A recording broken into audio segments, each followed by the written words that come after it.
একটা নতুন ভিডিও নিয়ে চলে এলাম। এটা বাইকের ব্যাকলাইট গ্লাস কিভাবে চেঞ্জ করতে হয় এই নিয়ে আমাদের এই ভিডিওটা বানানো।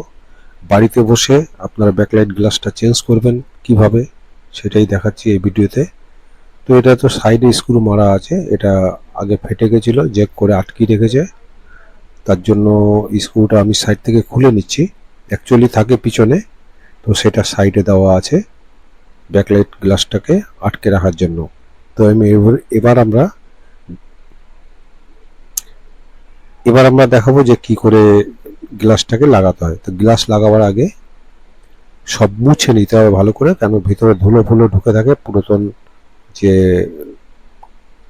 গ্লাস আছে, পুরাতন গ্লাস থেকে ফাটা থেকে ধুলোবালি ঢুকে থাকে, সেটাকে কাপড় দিয়ে ভালো করে মুছে নিতে হবে।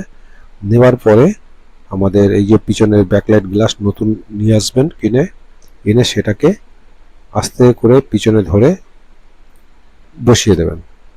দেখে নেবেন যে সব দিকে ঠিক আছে কিনা, আর স্ক্রুর যে জায়গাটা আছে দুটো, সেই স্ক্রুর জায়গা ফুটো ঠিক মিল হয়েছে কিনা দেখার পরে একটা স্ক্রু নিয়ে ওটাকে টাইট করে দেবেন। একটা টাইট হওয়ার পরে দ্বিতীয়টাও একইভাবে টাইট করতে হবে।